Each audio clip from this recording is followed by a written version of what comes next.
Hi, it's Coach Joe Lucas, and welcome to the Magellan Network Show. My goal inside of this communication, this show, is to share with you my nearly 30 years of coaching some of the most successful financial advisors in North America. We're going to be talking about strategies, syntaxes. We're going to be bringing guests on from time to time, and I'm going to share with you what's working now. So think of this show as sort of like a little one-on-one kind of mini coaching cast, if you like, where we're going to be going in depth from time to time on strategies to help you grow your business, get more effective, become more efficient, find balance in your time management, grow your business, and quite frankly, whatever else is going on in the world today. So before we get to today's episode, I'd love for you to do a couple things for me. Number one, make sure that if you're watching this on YouTube, that you subscribe to our YouTube channel. If you're doing the audio, make sure that you give us a review on whether Spotify or Apple. We'd really appreciate that. And quite frankly, that does help. It does matter when you rate things and like things and subscribe to things. It helps us get the word out to more of the industry. And lastly, I have a very special gift for you. Go to MagellanNetwork.net, so one word, MagellanNetwork.net, and I have for you a complimentary membership, 100% gratis, where you can tap into about between 50 and 75 hours of masterclasses, forms, tools, templates, and strategies. So please go ahead and make sure you go get that claimed, smash the like button and subscribe. And please go ahead and leave us a review on whatever podcasting platform you're on. And now, let's get to this week's episode. Hi, it's your Coach Joe Lucas, and welcome to this episode of the Magellan Network Show.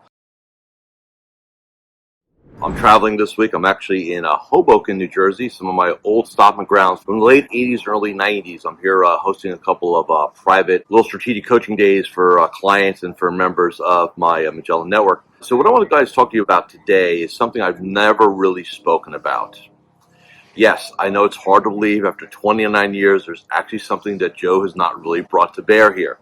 And there is. And what I want to talk to you guys about is why I left Tony Robbins, which I've never really spoken about before. And I think there's a lot of lessons here. So I've been really, for the last several weeks, I'm kind of putting in my brain, do I really want to put this thing out there and stuff like that? And what I realize is that there's always stories, there's always distinctions, there's always something to learn from somebody else's story. So to kind of set the stage for the story, I need to take you back to the early 1990s. And back then, I was working as a for-hired, basically business development person. I would go into companies, and I got this all from one of my mentors back then, and I would not take a salary. I would get an expense budget, and I would say, give me a percentage of the action I bring you. And I used to grow companies that way. I used to go and I'd get 10, 20% of top line growth, and I did very well with that. And not knowing really what I was doing. So it's pretty cool, right? But along the way, back in, I think it was like 91 or 92, a guy came into one of the offices. At the time, I was working for an appraisal company. I was growing their game, dealing with mortgage brokers and bankers, and really took this company from like $500,000 of revenue up to $3 million of revenue, and I was getting a good chunk of that. I was getting paid more than the owners, which I knew that my contract was never going to get renewed once it came, because why would they? So this guy came in, and this was when Tony was doing stuff at the, if you guys are in New York City or New Jersey, the Jacob Javits Convention Center. And he was doing something called Business Breakthroughs, a one-day program. And so I didn't know this at the time, but the owners of the company signed everybody up for it. I wasn't even in the meeting because I was on the road. So we go to this thing. It's a really cool day, and I enjoyed it. I'm big, back then I was a really, really big Tony fan. And so like a week later, the guy comes back in, and we start doing some one-on-ones, and what he was trying to sell was some advanced training. There was no, just so we're on the same page here. This is like 1992. There's no coaching. Like that stuff does not exist. Okay? It does not exist. So he wanders into my office, and he sits down, and he's going to do his kind of, pitch and stuff like that. And I'm like, stop. I said, how do I do what you do? I said, my contract's coming up in about 90 days.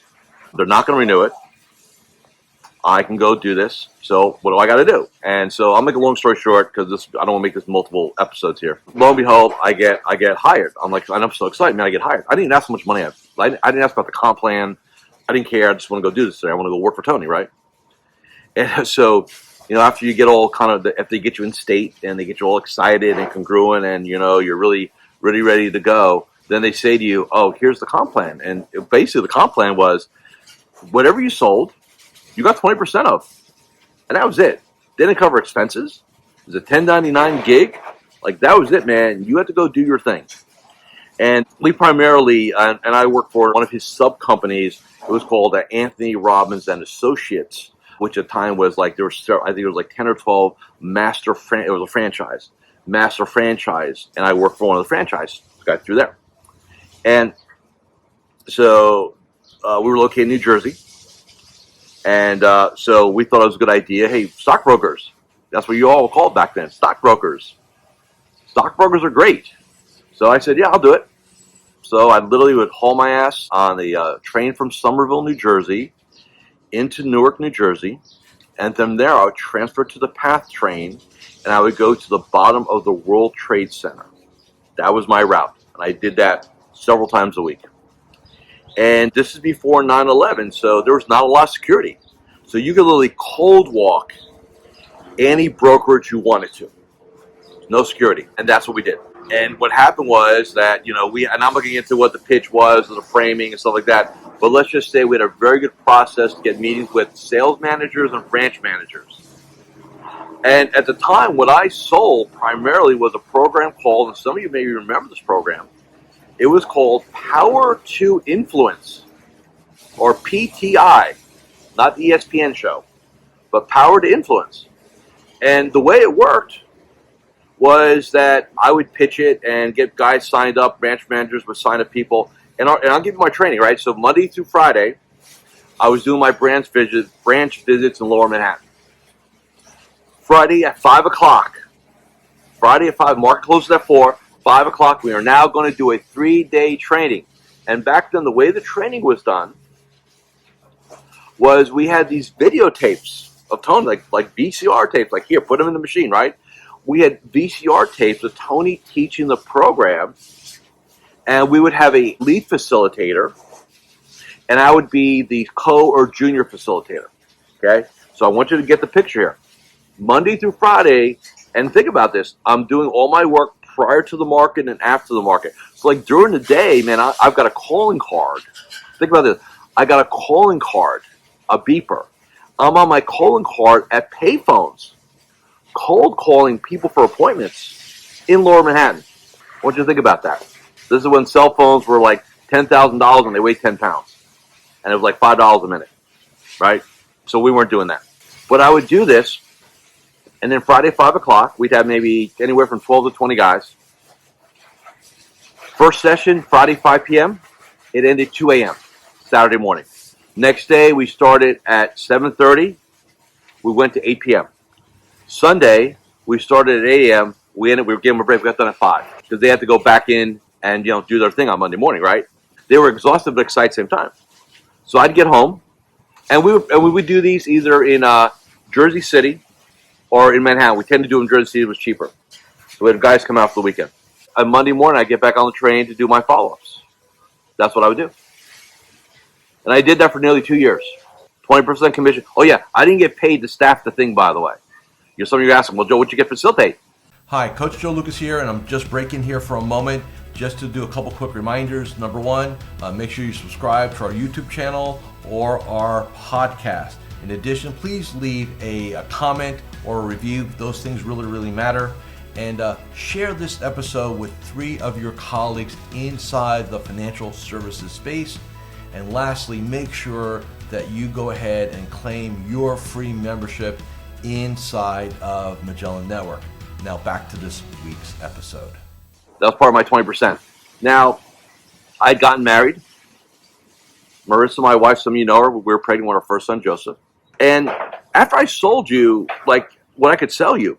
So after I sold you PTI, which was our training and sales training program, and we had another personal development program, then we get into, like, personal power.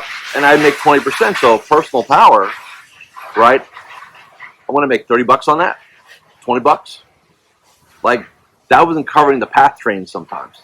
And then guys used to come and talk to me, and they used to say, hey, can I go over my goal? Or I want to practice my matching and mirroring with you, right? They would want to work with me. The problem with, and I would give them my time. The problem with that was my pregnant wife, did not eat if I had nothing else to sell them. So basically, guys would want to like pay me. Hey, I'll pay you. Just sit, work with me. And I was like, well, I can't do that, right? So I had this. I was so excited. This is a true story. I was so excited. I had this epiphany moment on the train one day going into Manhattan. Remember, there was no coaching back then. I said, can we get into the consulting business? Can we consult? Wouldn't that be cool? And I got so excited. Like, I couldn't wait to go to the franchisee owner. And like, I had this whole, like not a business plan, but I had this whole concept figured out. Of course I had a different economic model. I say, hey, we'll split it 50-50, right? Like $100 an hour, right? That was a lot of money back then. $100 an hour. I get 50, house gets 50. Let's see how many we can sell, right? Literally, within 3 minutes of my pitch, I was told, absolutely not. That's not what we do here. Not interested. So within 3 minutes, they dashed and shattered my dream. This was on, like, I think a Tuesday. And I was devastated. Absolutely devastated. I went home, sat down with Marissa, said, they're not going to let me do it. And then she goes, well, what are you going to do? Now remember, prior to this, I was a for-hired consultant. I kind of did my own jam. I've never, in my entire adult life, ever had a W-2, except for now the companies that I own that W-2 me. And I was like, okay. I said, I got to resign. And we got to start our own thing. That's what we have to do. And remember, she was like 8 months pregnant. Like, she was big. And the hormones were rolling. And she came to me and said, I'll give you 1 month to make, I think it was like $2,500 or something like that. And, if you do that, you could stay. You could do your thing. I said, okay. Now, this is Thursday. So Friday morning, I get up and I resign. I just tell the guy, I go to the franchisee owner. I remember I called a meeting, went down to the office. The office, I think, was East Brunswick, New Jersey, right on Route 18. And I just remember going to the office like I was shaking. So nervous. I told him, I said, hey, man, here's my resignation. I'm going to give you my 2 weeks, right? Whatever you need. And he said, well, what are you going to do? And that's where I told him, I said, well, remember the idea that I had the other day? Well, I'm going to go pursue that. And he looked at me, and I can remember this. I can literally remember this like it was yesterday. He looked me in the eye, and he says, good luck with that. Who is Joe Lucas, and who's going to hire Joe Lucas? I never forgot that. That became like my war cry. So Friday afternoon, I lived in Bridgewater, Somerville area, New Jersey, for those who know the area. I went to Minuteman Press in downtown Somerville. And I said, I need business cards. Now, back then, they had to order them specials, all big thing. I said, I need business cards like today, tomorrow. Like, I need them now. And the only thing they can do is do like white shitty cardstock with black ink. And so that's what I got. They're worse than any attorney's cards you'd ever see. But I was so happy I got them. And I remember what they said. It said, Joe Lucas, peak performance consultant. Remember, there's no coaching. Consultant. And I had a pager number. Because that's how we rolled back then. Pagers and calling cards. I don't sleep all weekend. Monday morning, I get back on the train. I get on the same train, New Jersey Transit, from Somerville, New Jersey, into Newark, New Jersey, get on the path. I end up go World Trade Center, and I start like I would start. So Monday, I'd go to my, remember, everybody knew me. There's no security. All the receptionists knew me. All the branch managers knew me. All the sales managers knew me. So I was like a wholesaler. I could just walk into any branch and talk to anybody I want to talk to. And I remember I sat down with the first guy. I said, I got good news, and I got some good news. I said, here's the good news. I left the Tony Robbins organization. And he looked at me like what? Because he goes, man, you were all in on that. So what's going on? I said, well, you said you wanted more help. They wouldn't let me help you. They just wouldn't let me do it. So I'm here to help you now. You can hire me as your own personal peak performance consultant. Now I want to back up for a second. Over the weekend, I said, well, what's the offer, right? What do you do? Like, remember, there's no coaching. There's no like business model for this. There's no like sign up for this course and learn how to be a coach. None of that existed back then. Like there was no blueprint, Zero. So I decided I said a choice to make. I could try to sell or I can go work. And I decided I wanted to get really good at this consulting thing. So I decided I would rather work than sell. Now, what does that mean? For probably the first 6 months, maybe 9 months, I'll give you my offer right now because I know it like hard. Hey, give me an hour of your time.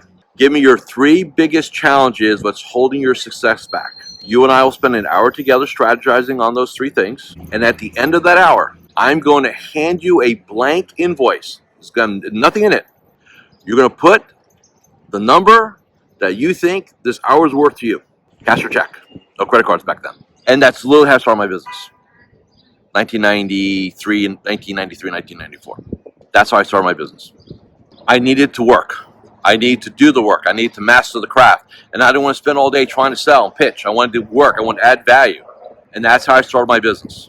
I look back at that moment, literally almost 30 years now, almost 30 years later, and I still think to myself, I was pretty crazy. Like, who does that? The reason why I'm telling you this story, first of all, there's so many things I just remember, like the Somerville Station and everything like that, is you have to, in this game, you've got to be willing to bet on yourself. You have to be willing to bet on yourself. And there will be a lot of challenges, a lot of setbacks. You'll question yourself. Trust me. Probably the first 3 or 4 years of my game, being a coach, I quit in my mind, I quit a dozen times. Like, there's got to be a better way. I mean, could I have made more money back then? Look, I think half the guys, truth be told, I think half the guys hired me because they wanted to recruit me for their businesses. That's what I really think. They wanted to make me a stockbroker. And I would have been a really good one. I just would have been. But it wasn't my calling. It wasn't my calling. I would have made a lot of money. I would have been miserable. Not my jam. Right? I'm just saying this to everybody today. Bet on yourself. Stay committed. Do everything you got to do. So a little epitaph here real quick, and we'll get you guys out of here. So, decades go on, and the guy who owned the franchise reached out to me on LinkedIn probably maybe 5 years ago. He was traveling to Florida, and he wanted to visit. And I was gonna meet with him. But then I said, why am I going to meet with him? I said, because I want to gloat. I wanted to prove to him. I wanted to show him what I had achieved. That's being a person for the wrong reasons. So I decided not to meet with him. But you think about it. If it wasn't for that moment, in retrospect, today I would meet with him. And I would thank him. Because if he didn't tell me no, where would we have been? Where would I have been? So isn't it funny? So I start coaching. What happens a couple years later? Tony Robbins starts, hey, we're going to coach, right? Shocking. I moved to Florida. Where's Tony today? Florida. I'd say that kind of tongue-in-cheek, obviously. I'm not saying he's stalking me or anything. It's kind of weird. But, I'm in Hoboken, like Hoboken, Jersey City. There's Lower Manhattan, right, or Midtown right behind me. And it just, brought back this flood of memories. Like, man, look where I've come in 29 and a half years. I want you to have that same feeling. Overcoming odds, building your game. And by the way, this is not a story of overnight success. That's going to be for next week. So next week's episode, I'm going to give you a little preview right now. I'm going to share with you why after 25 years, I decided to totally reinvent myself. We'll talk about that next week. So for some of you guys and gals who have been in the game for a while, and you're kind of trudging along, and you're like, well, is this all there's going to be after 10, 15, 20 years in the game? I'm going to share with you my story of why I woke up one day and I blew it all up. Start again. Okay? So again, thank you for listening, watching this episode of the Magellan Network Show. I really appreciate it. Share this with your friends, your colleagues, the men and women in the game, advisor land. And I'll see you all again next week. Thank you for watching or listening to this episode of the Magellan Network Show. Hey, if any of this resonated with you, I invite you to come to MagellanNetwork.net, and we have a powerful group coaching community of like-minded advisors. Come in for a trial. You and I will have a one-on-one conversation. Let's see if I can help elevate your game, both personally and professionally.